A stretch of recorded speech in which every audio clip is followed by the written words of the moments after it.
Hello friends, फिर से आप सभी का स्वागत है। मैं यूजीसी नेट पेपर फर्स्ट के कुछ पीवाईक्यूज आज कराऊंगा। आज हम जिस पेपर को लेकर के कुछ क्वेश्चंस करेंगे वो है 21 अगस्त 2024 के मॉर्निंग शिफ्ट में आया हुआ ये पेपर है, पेपर फर्स्ट। इसके कुछ क्वेश्चंस आज हम करते हैं। तो क्वेश्चन नंबर 1 आपके सामने है। The number of digits an individual can report back without error in a single presentation represents. इसका हम हिंदी वर्जन भी देख लेते हैं। यस, अंकों की वह संख्या जो एक व्यक्ति एकल प्रस्तुति में त्रुटि रहित वापस सूचित कर सकता है, प्रदर्शित करती है। ठीक है, क्या है? चंकिंग, स्मृति अवधि, फोनोलॉजिकल लूप, समय क्षेत्र। ठीक है, इसका हम इंग्लिश वर्जन देखेंगे फिर से वापस। तो chunking, memory span, phonological loop, time zone. ठीक है, इन्होंने ये पूछा है, क्वेश्चन जो पूछ रहा है वो ये है कि जो ह्यूमन साइकोलॉजी होती है, जो ह्यूमंस की कॉग्निटिव एबिलिटी होती है, उसके अंतर्गत अगर देखा जाए तो नंबर्स को याद करने की जो क्षमता है व्यक्ति के अंदर, वो किसके अंतर्गत आती है। ठीक है, जैसे मान लीजिए कि आपसे कहा जाए कि आप अपने कुछ दोस्तों के फ़ोन नंबर याद करके हमें बताइए, तो आप शायद 2-4 दोस्तों के मोबाइल नंबर याद करके बता सकते हैं। तो ये जो क्षमता है ये किसके अंतर्गत आती है? ठीक है, ये आती है मेमोरी स्पैन के अंतर्गत। ठीक है, मेमोरी स्पैन के अंतर्गत आती है। इसको इस तरीके से भी हम देख सकते हैं कि जब हम किसी चीज़ को, चाहे वो वर्ड्स में हो चाहे वो नंबर्स में हो, हम अगर दोहराते हैं, हमारे दिमाग में उसकी एक छवि है, अगर हम उसको दोहरा पाते हैं तो वो मेमोरी स्पैन के अंतर्गत आती है। ठीक है, तो ये चीज़ आप ध्यान में रखिएगा। तो ऑप्शन नंबर 2 आपका यहाँ पर ये सही होता है, ऑप्शन नंबर 2। ठीक है, तो ऑप्शन नंबर 2 यहाँ पर हमारा सही होता है। और अगर हम इसमें देखें कि क्या, यस, ओके, ठीक है। अब हम बात करते हैं आगे नेक्स्ट क्वेश्चन की। Question number 2। A history teacher wants to create an interactive timeline showcasing the evolution of different art movements over centuries. Which tool would best support the creation of this multimedia presentation? Prezi, Adobe Illustrator, Flipgrid, Google Forms। इसमें से कौन सा ऐसा app है जो इसके लिए use किया जाता है? हिंदी में ही पढ़ लेते हैं। एक इतिहास के शिक्षक अलग अलग कला गतिविधियों के शताब्दी परांत अंतःक्रियात्मक समय सीमा को दर्शाना चाहते हैं।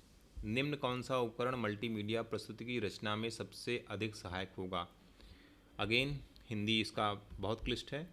जो क्वेश्चन कह रहा है, क्वेश्चन ये कह रहा है कि मान लीजिए कि आपकी क्लास में कोई एक हिस्ट्री के टीचर हैं और उन्होंने ये सोचा कि क्यों ना एक ऐसा स्लाइड बनाया जाए जो क्रोनोलॉजिकल ऑर्डर में जो अभी तक जो आर्ट मूवमेंट्स हुए हैं उसको लेकर के हम क्रोनोलॉजिकल ऑर्डर में एक स्लाइड बनाएं, जिसमें कि कब कौन सा आर्ट मूवमेंट हुआ, फिर उसके बाद कौन सा हुआ। तो ऐसा एक स्लाइड प्रेजेंटेशन बनाने के लिए हमें कौन सा ऐप यूज़ करना चाहिए, कौन सा ऐप यूज़ करना चाहिए? तो जो इसका सही आंसर है वो है प्रेपजी। ठीक है, प्रेपजी इसका सही आंसर है फर्स्ट। क्यों? क्योंकि जो एडोबी इलस्ट्रेटर है ये एक तरीके से ग्राफिक्स डिज़ाइन के लिए काम में आता है। जैसे मान लीजिए अगर आप जो है अपने लैपटॉप पे ग्राफिक्स का काम करते हैं तो उसमें उस समय आप एडोबी इलस्ट्रेटर का यूज़ करते हैं। इसी तरीके से फ्लिपग्रिड भी है।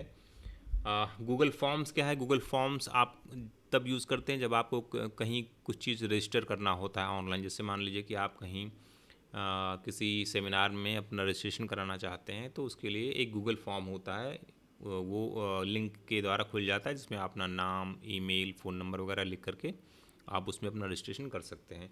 तो गूगल फॉर्म्स मेनली जो टेक्स्ट जो इन्फॉर्मेशन है वो डालने के लिए होता है। ओके, तो इसका जो आंसर है वो 1 प्रेप जी। ठीक है, क्वेश्चन नंबर 3 पे जल्दी से आ जाते हैं, देखते हैं। Yes, a collection of the students' work in an area showing growth, self-reflection, and achievements is known as modeling, portfolio, mastery goal, problem solving। Hindi में देख लेते हैं।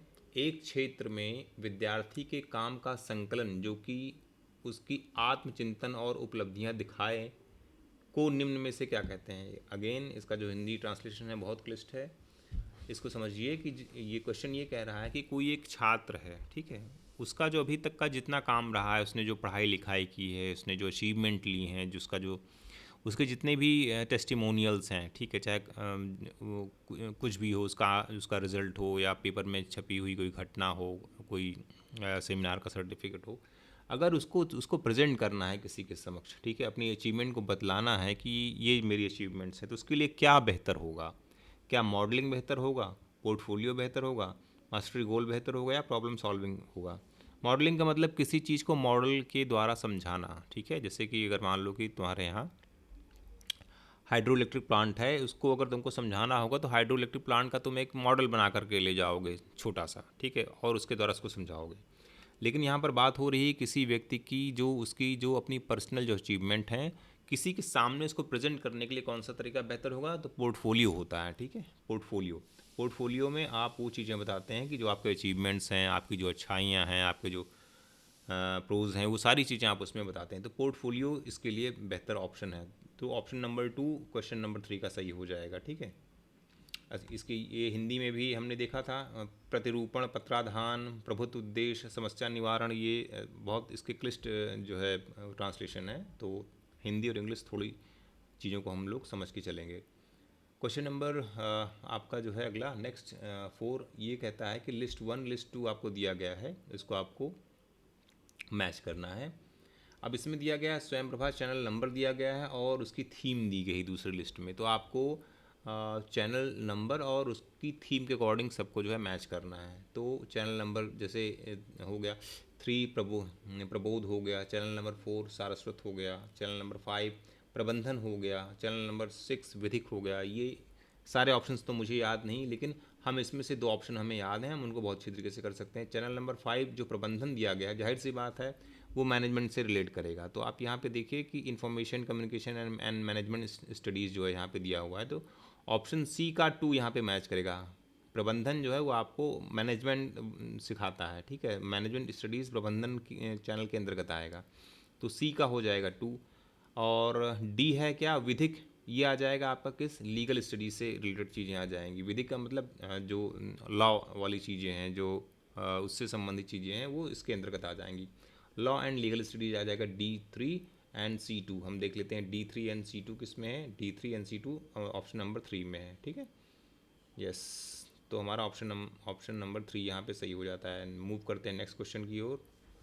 ये तो आप समझ गए होंगे हिंदी में भी इसको आराम से।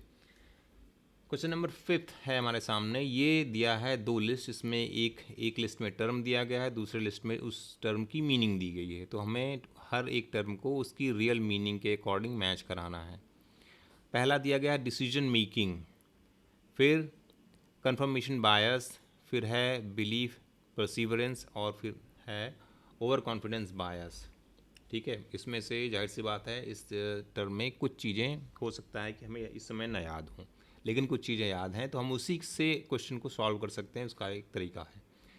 मीनिंग में क्या क्या दिया गया है, the tendency to hold on a belief in the face of contradictory evidence, the tendency to have more confidence in judgment and decisions than we should based on probability।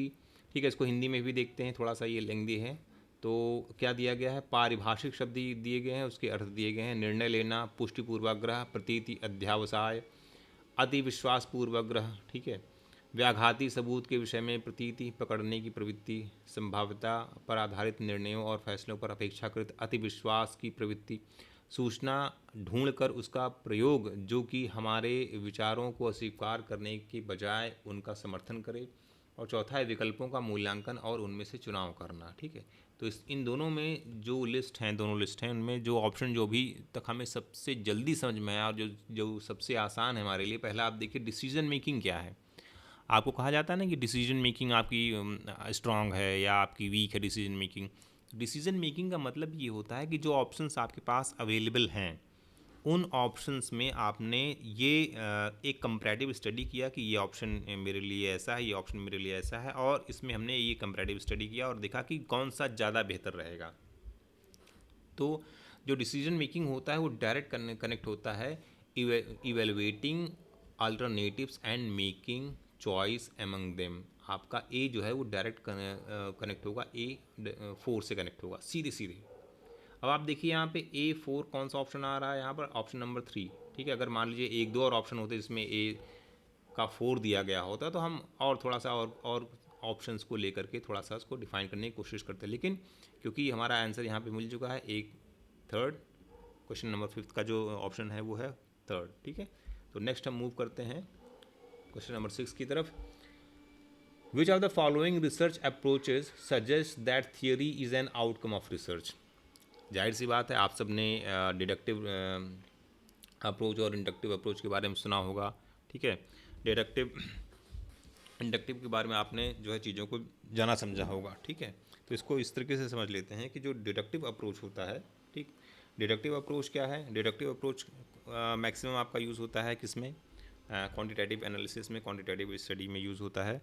और डिडक्टिव अप्रोच शुरू होता है किसी theory से शुरू होगा और ये किसी ऑब्जर्वेशन या डाटा पर जा कर के ख़त्म होता है। ठीक है, हम लोग इसमें डिडक्टिव स्टडी में किसी थियरी, किसी सिद्धांत को लेकर के शुरू करते हैं काम करना। ठीक है, ओके।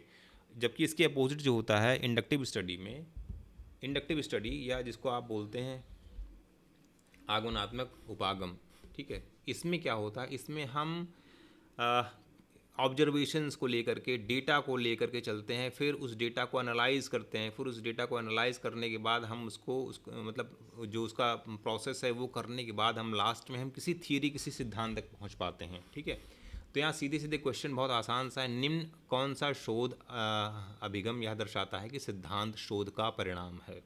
ठीक है, सिद्धांत शोध का परिणाम मतलब यहाँ पे दिया गया है कि theory is an outcome of research. तो आपका जो यहाँ पे आंसर सही होता है वो आंसर सही होता है इंडक्टिव अप्रोच। इंडक्टिव अप्रोच में आप हमेशा डेटा को लेकर के चलते हैं, ऑब्जर्वेशन को लेकर के चलते हैं और एक थियरी तक आप पहुँचते हैं। ठीक है, तो इंडक्टिव रिसर्च, इंडक्टिव अप्रोच आपका जो है यहाँ पर सही ऑप्शन होता है। ठीक है, तो इसको आप हमेशा ध्यान में रखिएगा। ये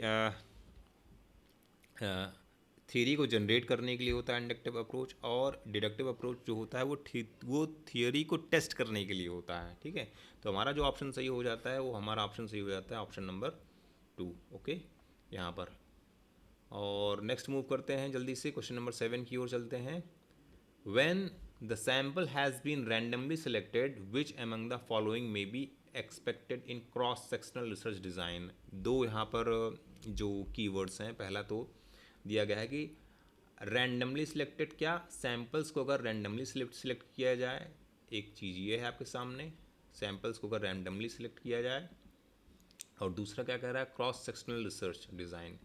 तो थोड़ा सा मैं आपको इसके बारे में बता देता हूँ। क्रॉस सेक्शनल रिसर्च डिज़ाइन जो होती है उसमें हम ज़्यादा कुछ तो नहीं कर सकते, हम किसी एक घटना को, किसी एक तथ्य को लेकर के एक समय, एक अंतराल में उसकी जो स्थिति है हम केवल उसका स्टडी करते हैं। ठीक है, हम केवल उसकी स्टडी करते हैं। तो क्रॉस सेक्शनल स्टडी मान के चलिए कि जैसे कि कोई एक लंबी पाइप है। ठीक है, मान लीजिए कि कोई 3 मीटर की लंबी पाइप है। ये कहा गया कि इस पाइप के बारे में आपको स्टडी करना है कि इसमें तारों की संख्या क्या है और भी इसमें क्या चीज़ें दी गई हैं। तो इमेजिन करो कि अगर उस पाइप को मैंने बीच से, ठीक है, उसके बीच से बहुत छोटी सी मोटाई का अंतराल लेते हुए मैंने इसको कट किया, तो जो सेक्शन आया मेरे हाथ में उसको हम बोलेंगे, जो सिक्के के बराबर जो मेरे हाथ में सेक्शन आया उसको हम बोलते हैं क्रॉस सेक्शन। अब हम उस क्रॉस सेक्शन का हम अध्ययन करते हैं। ठीक है, तो इसमें हम ध्यान में रखते हैं कि जो क्रॉस सेक्शनल स्टडी होती है, क्रॉस सेक्शनल स्टडी में कभी भी कॉज एंड इफेक्ट का रिलेशन नहीं होता है, मतलब कॉजिलिटी नहीं खोजी जाती, मतलब कार्य कारण प्रभाव नहीं खोजा जाता। और कार्य कारण प्रभाव न खोजे जाने की वजह से इसमें दो चीज़ें हैं।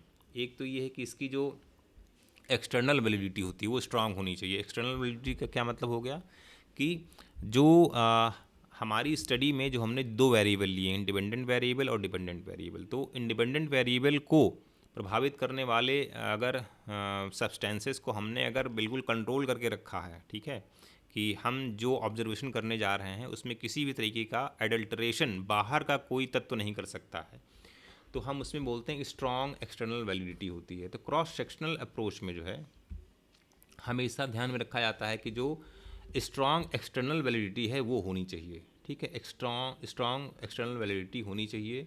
ठीक, दूसरी चीज़ है कि इसमें वीक इंटरनल वैलिडिटी होनी चाहिए। मैंने आपको बताया इंटरनल वैलिडिटी जो है, इंटरनल वैलिडिटी किससे संबंधित होती है? इंटरनल वैलिडिटी जो है वो कॉज एंड इफेक्ट पर आधारित होती है। दो वेरिएबल्स के बीच जो है वो कॉज एंड इफेक्ट को स्टडी करती है, लेकिन क्रॉस सेक्शनल रिसर्च में हमें कॉज एंड इफेक्ट को देखना ही नहीं है।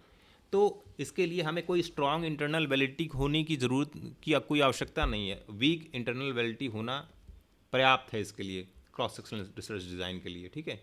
और स्ट्रॉन्ग एक्सटर्नल वैलिडिटी का मतलब ये हो गया कि जो आपका इंडिपेंडेंट वेरिएबल है, ठीक है, इंडिपेंडेंट वेरिएबल है, उस इंडिपेंडेंट वेरिएबल को प्रभावित करने वाले कारकों को अगर आपने जो है कंट्रोल करके रख लिया है कि वो बिल्कुल किसी भी तरीके से आपके इंडिपेंडेंट वेरिएबल को प्रभावित न करने पाए, तो इसका मतलब कि आपने स्टडी को काफ़ी हद तक आपने जो है बिल्कुल एक तरीके से संयमित बनाया हुआ है। तो क्रॉस सेक्शनल स्टडी में हम ये दो चीज़ें ध्यान में रखते हैं कि उसमें स्ट्रॉन्ग एक्सटर्नल वैलिडिटी होनी चाहिए और वीक इंटरनल वैलिडिटी होनी चाहिए, ठीक है। तो इसका ए एंड सी ऑप्शन सही होता है। हिंदी में भी इसको देख लेते हैं। जब प्रतिनिधर्ष यादृच्छिक रूप से चुना गया है, निम्न में से कौन सा प्रतिनिध्यात्मक शोध अभिकल्पना में अपेक्षित है? थोड़ा क्लिष्ट है, इसको थोड़ा सा आपको समझना होगा। मजबूत बाह्य वैधता, कमज़ोर बाह्य वैधता, कमज़ोर आंतरिक वैधता। तो इसमें मजबूत बाह्य वैधता होनी चाहिए और कमज़ोर आंतरिक वैधता होनी चाहिए, ठीक है, ए एंड सी। तो आपका ऑप्शन नंबर यहाँ पे कौन सा सही होता है? ऑप्शन नंबर आपका 2 यहाँ पर सही हो जाता है ना। जल्दी से मूव करते हैं नेक्स्ट क्वेश्चन की ओर। क्वेश्चन नंबर 8 कहता है, if you want to understand the theoretical reasons that led researchers to conduct a study that appeared as a research article in a journal, you would read which of the following sections of the research article? अगर आपको ये जानना हो, ये जो question कह रहा है, अगर आपको ये जानना हो, हिंदी में भी देख लीजिए, अगर आप सैद्धांतिक कारणों को समझना चाहते हैं जिनके कारण शोधार्थियों ने एक अध्ययन संचालित किया जो कि एक पत्रिका में एक शोध पत्र के रूप में आया, तब आप निम्न दिए गए शोध पत्र के किस भाग को पढ़ेंगे?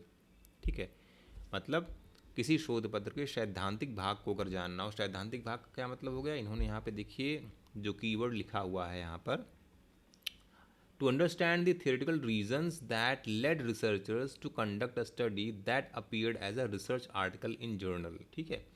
तो कोई भी रिसर्च स्कॉलर जब कोई अपना रिसर्च पेपर पब्लिश कराता है तो उसमें उसने उस रिसर्च को क्यों कंडक्ट किया है, इस पर वो बहुत एक बात रखता है, ठीक है। और आप सभी जानते हैं कि जो रिसर्च पेपर होता है उसके बहुत सारे पार्ट होते हैं, उसमें एब्स्ट्रैक्ट होता है, इंट्रोडक्शन होता है, डिस्कशन होता है, रिजल्ट होता है, ठीक है। तो उसमें किस पार्ट में ये चीज़ लिखी गई होती है, क्वेश्चन ये पूछ रहा है किस पार्ट में ये लिखा गया होता है कि क्यों उस छात्र ने, क्यों उस शोधार्थी ने क्यों उस रिसर्च को कंडक्ट किया, क्यों वो स्टडी किया, ठीक है। उसको जानने के लिए हमको पढ़ना होता है इंट्रोडक्शन। इंट्रोडक्शन में हम जो शोध प्रश्न है उसको जानते हैं और शोध प्रश्न की क्या प्रासंगिकता है ये जानते हैं, क्यों उसे लिया गया है, ठीक है। और इसमें जो रिसर्च गैप है उसकी भी बात की जाती है। तो हमेशा ध्यान में रखिएगा कि जब भी इस तरीके से प्रश्न आएगा ऐसा, तो उसमें आपको इंट्रोडक्शन जो है चूज़ करना है, मतलब जो उसका जो शोध जो पत्र है उसकी जो प्रस्तावना है वो हमें पढ़नी होगी। उसकी प्रस्तावना पढ़ने के बाद हम जान पाएंगे कि क्यों वो रिसर्च कंडक्ट किया गया, ठीक है। मूव करते हैं नेक्स्ट क्वेश्चन की ओर। The students T test would be useful for. अब इन्होंने टी टेस्ट की बात की है। अगर आप टी टेस्ट जेट टेस्ट के बारे में अगर आपने पढ़ा हो तो हमेशा ध्यान में रखिएगा कि जैसे जो जेट टेस्ट होता है और जो टी टेस्ट होता है, ये आप कह सकते हैं कि जो सैम्पल्स होते हैं, ठीक है, जो सैम्पल्स आपने कलेक्ट किए हैं, सैम्पल्स में मीन को जब आप क्या कहते हैं एनालाइज करते हैं, तब उसमें जेट टेस्ट और टी टेस्ट का यूज़ होता है। बहुत सामान्य शब्दों में, बहुत सामान्य अर्थों में मैं आपको बता रहा हूँ। जेट टेस्ट और टी टेस्ट लगभग एक जैसे टेस्ट ही होते हैं। जेट टेस्ट में जो है सैम्पल की साइज़ जो होती है वो ज़्यादा होती है। अगर काफ़ी ज़्यादा सैम्पल साइज़ है तब आप जेट टेस्ट का यूज़ करेंगे, सैम्पल साइज़ कम है तब आप टी टेस्ट का यूज़ करेंगे। दोनों में सैद्धांतिक जो उसका जो अप्रोच है वो एक है। तो टी टेस्ट का यूज़ हम करते हैं जब हमारे पास सैम्पल्स की जो संख्या है वो कम होती है। अब ये कह रहे हैं the students T test would be useful for. अब आप जो अगर टी टेस्ट यूज़ कर रहे हैं तो वो किसके लिए यूज़फुल होगा, ठीक है। पहला ऑप्शन दिया है कि comparing two groups to see whether their means differ, ठीक है। दूसरा दिया है comparing multiple groups to see whether their means differ, testing the significance of correlation coefficient, testing the significance of regression coefficient. देखिए, जब भी जेड टेस्ट और t test की बात आती है तो मैंने आपको बताया कि हम जो सैम्पल्स हैं, सैम्पल्स के मीन की स्टडी करते हैं, ठीक है, मध्यमान की स्टडी करते हैं, और जब मध्यमान की बात आ जाएगी तो उसमें कोएफिशिएंट आ जाएगा अपने आप ही। इसमें कोरिलेशन कोएफिशिएंट अपने आप आ जाएगा और रिग्रेशन कोएफिशिएंट अपने आप आ जाता है, ठीक है। तो जेड टेस्ट में और टी टेस्ट में कोएफिशिएंट जो है कोरिलेशन का और कोएफिशिएंट जो है रिग्रेशन का, वो दोनों आ जाएगा अपने आप। तो ये तो बहुत साधारण सी बात है, इसमें ये दो तो हैं, सी एंड डी, ओके। अच्छा, अब comparing two groups to see whether their means differ, ठीक है। यस, हमको अगर टी टेस्ट का यूज़ करना है तो हमें टी टेस्ट में ये चीज़ ये दी हुई है कि टी टेस्ट आप तभी यूज़ करोगे जब उसमें कंपैरिजन दो ग्रुप्स के बीच हो। अगर कंपैरिजन दो ग्रुप्स के से ज़्यादा होगा, दो ग्रुप्स से अगर ज़्यादा, 3 ग्रुप हैं, 4 ग्रुप हैं, 5 ग्रुप हैं, तब हम वहाँ पर टी टेस्ट नहीं यूज़ करेंगे, तब हम वहाँ पर अनोवा टेस्ट यूज़ करते हैं, ठीक है। तो बी वाला यहाँ पे ऑप्शन नहीं होता है। इन्होंने क्या कहा, comparing multiple groups more than two के लिए हम टी टेस्ट नहीं यूज़ करते हैं, तो बी नहीं होगा।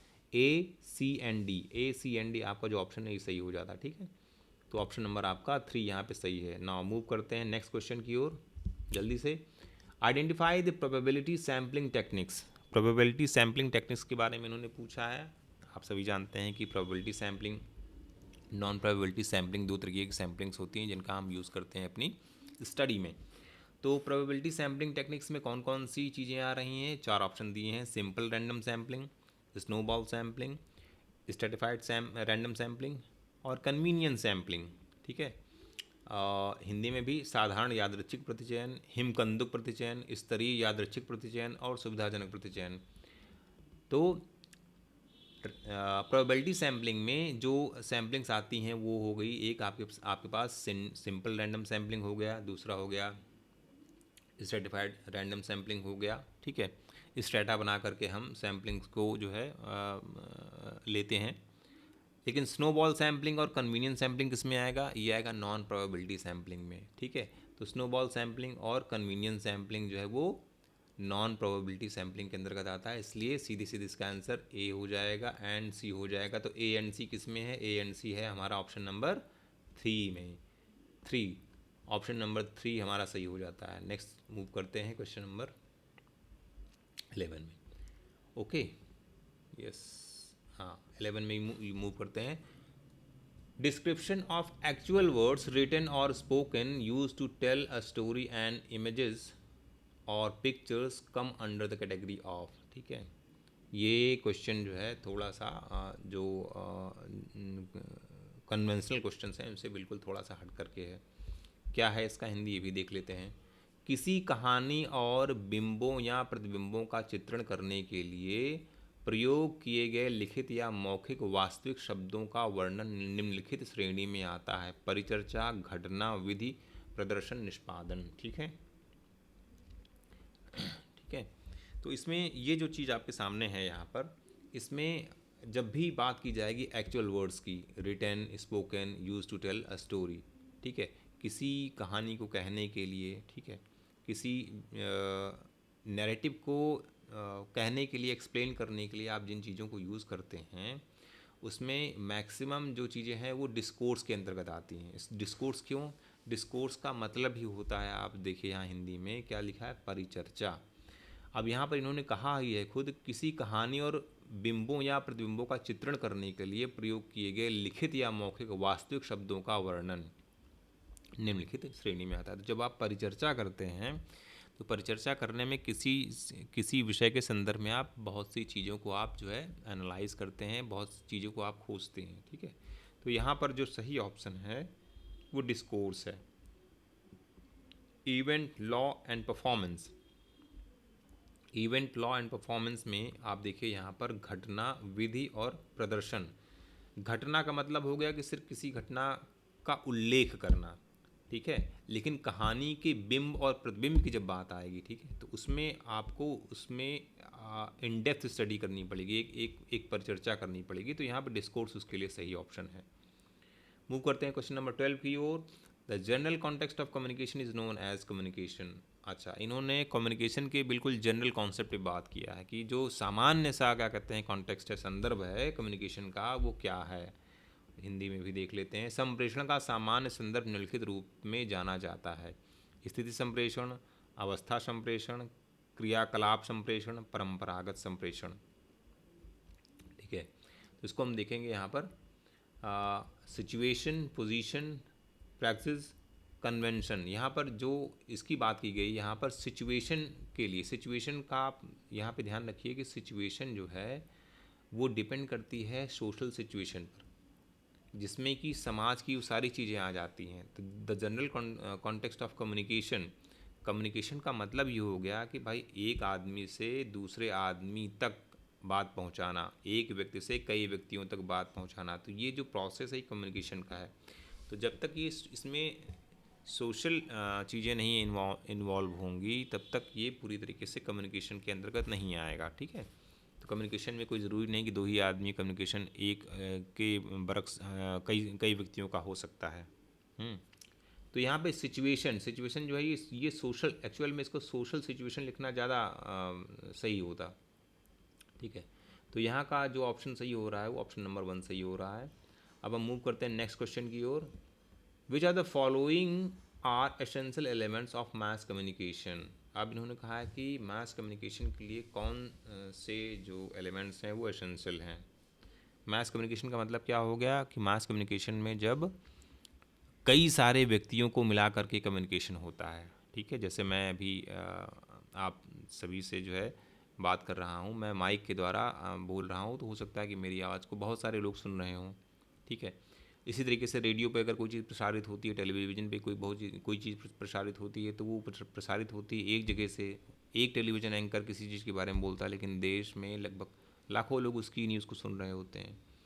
ठीक है, तो इसमें जो सबसे पहली चीज़ आती है, एक है मीडियम। अब यहाँ पे इन्होंने लिखा है टेक्नोलॉजिकल मीडियम। टेक्नोलॉजिकल मीडियम का मतलब ये हो गया कि आज के समय में बहुत लोगों तक अपनी सूचना को पहुँचाने के लिए आपको टेक्नोलॉजी का यूज़ करना होगा 100%। तो टेक्नोलॉजिकल मीडियम तो होगा ही होगा, तो बी ऑप्शन तो होगा ही होगा। ठीक है, बी ऑप्शन हमें दिख रहा है 1 में और 4 में। इसके बाद देख लेते हैं लार्ज ऑडियंस। लार्ज ऑडियंस 100% होगा, क्योंकि मास कम्युनिकेशन का मतलब ये है कि मतलब एक बड़े समूह के बीच कम्युनिकेशन या संप्रेषण की बात करना। ठीक है, तो बी हो गया और सी हो गया, तो आप देख लीजिए बी और सी किस में है। ऑप्शन नंबर 4 आपका यहाँ पे सही हो जाएगा। ठीक है, ओके। अब हम इसको हिंदी में भी अगर आप देखना चाहें तो निम्नलिखित कौन से जनसंचार माध्यमों के अनिवार्य तत्व हैं? इलेक्ट्रॉनिक प्रेक्षण, इलेक्ट्रॉनिक ऑब्जर्वेशन, प्रौद्योगिकी माध्यम, विशाल श्रोतागण, पेशेवर संप्रेषक, संगठनात्मक ढांचा। ठीक है, तो दो हमने इसमें से ऑप्शन लिए, दो ऑप्शन जो है हमारे बिल्कुल फिट बैठे। जैसे कि प्रौद्योगिकी माध्यम मतलब मीडियम तो होना ही चाहिए, और विशाल श्रोतागण तो होना ही चाहिए इसके लिए। तो इससे हमने सही आंसर को जान लिया।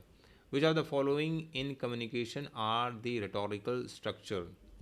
रेटोरिकल स्ट्रक्चर का मतलब आप समझिए कि रेटोरिक का मतलब होता है कि जब आप लिखने या बोलने में मतलब अलंकारों का यूज़ करते हैं, अपनी एक अच्छी सी भाषा शैली का यूज़ करते हैं, अपने जो आप शब्द बोल रहे हैं उनका उच्चारण अच्छा रखते हैं, तो ये एक रेटोरिक का मतलब रेटोरिक है, मतलब कहने का, बोलने का एक लहजा है। ठीक है, तो इसमें कौन कौन सी चीज़ें इन्वॉल्व होती हैं? Which of the following in communication are the rhetorical structure.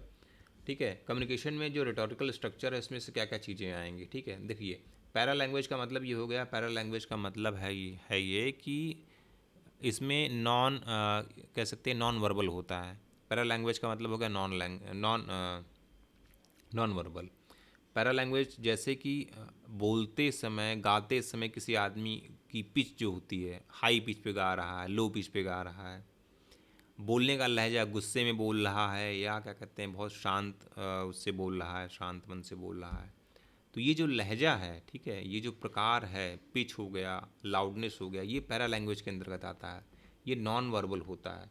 और कम्युनिकेशन में जो यहाँ पे बात किया इन्होंने, तो ये रिटोरिकल स्ट्रक्चर के लिए, रिटोरिकल स्ट्रक्चर का मतलब ये हो गया कि बोलने की भाषा शैली और बोलने के लहजे में अच्छा होना, सुंदर होना, तो पैरा लैंग्वेज इसके अंतर्गत नहीं आएगा, ठीक है। पैरा लैंग्वेज ए तो नहीं होगा, ठीक है, ए नहीं है इसमें। देखिए A 1 3 और 4 सब में दिया गया है। बाकी B C D E जर्नर होगा, फॉर्म होगा, क्लस्टर होगा, ठीक है। फॉर्म कैसा, हिंदी में आप देखिए इसको, रूप, विधान, शैली, वर्णन। मैंने भी आपसे बोला ना कि जैसे कि बोलने का लहजा क्या है, बोलने की शैली कैसी है, आप वर्णन कैसा कर रहे हैं, ठीक है, रूप विधान कैसा है। तो ये सारी चीज़ें आपकी लगभग C D E ये तो तीनों आ ही जाएंगी। तो हमारे पास जो ऑप्शन बचता है C D E मतलब B C D E, ये ऑप्शन नंबर 2 हमारा यहाँ पर करेक्ट हो जाता है, ठीक है। नेक्स्ट मूव करते हैं क्वेश्चन नंबर 15। ये कहता है कि match the list first with list second. Patterns of communication और सोशल यूनिट्स के बीच जो है इन्होंने कहा कि आपको मैच करना है, ठीक है। तो कैसे इसके बीच हम मैच करेंगे, हम 1 बाय 1 सबको पढ़ते जाते हैं, देखते हैं क्या दिया गया है। फिजिकल सिचुएशन दिया है, पर्सनल इन्वॉल्व इन इंटरेक्शन दिया गया है, मैनर ऑफ कम्युनिकेशन इनएक्टेड दिया गया है, चैनल्स ऑफ कम्युनिकेशन दिए गए हैं। हिंदी में भी देख लेते हैं। सूची 1 को सूची 2 के साथ सुमेलित कीजिए। संप्रेषण के नमूने पैटर्न हैं, संप्रेषण के मतलब कम्युनिकेशन के पैटर्न्स दिए गए हैं और उनकी जो सोशल यूनिट्स है उसको दिया गया है। भौतिक स्थिति होगी, संवाद में संलग्न व्यक्ति हो गया, किए गए संप्रेषण का तरीका हो गया, संप्रेषण की सरणी।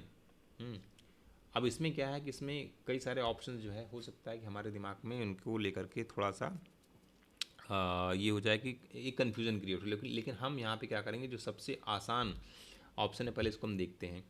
पर्सन्स इन्वॉल्व इन इंटरेक्शन, किसी भी चीज़ में अगर पर्सन्स इन्वॉल्व होते हैं इंटरेक्शन में तो क्या होंगे, वो तो पार्टिसिपेंट्स हो जाएंगे ना, सीधी सीधी बात है। मैंने कहा ना, जैसे मान लो आप कोई एक खेल खेल रहे हो तो उसमें जितने भी साथ में खेल खेलने वाले लोग हैं वो सारे के सारे पार्टिसिपेंट्स हो गए। अगर आप किसी सेमिनार में भाग ले रहे हो, कोई चीज़ सीख रहे हो, समझ रहे हो, तो उसमें पार्ट लेने वाले पार्टिसिपेंट्स हो गए। तो पर्सन्स इन्वॉल्व इन इंटरेक्शन ये हो जाएगा, सीधे सीधे किससे कनेक्ट होगा, ये पार्टिसिपेंट से कनेक्ट होगा। B का 1, अगर हम देखें B का 1 कहाँ पर आ रहा है, B का 1 इसमें आ रहा है ऑप्शन नंबर 4 पर। तो ऑप्शन नंबर 4 यहाँ पर सही है। तो ये रहे कुछ क्वेश्चन जिनको हमने सॉल्व किया और हम नेक्स्ट आगे भी इसके कुछ क्वेश्चंस को सॉल्व करेंगे। तो मैं आपसे विदा लेता हूँ और मिलता हूँ कल।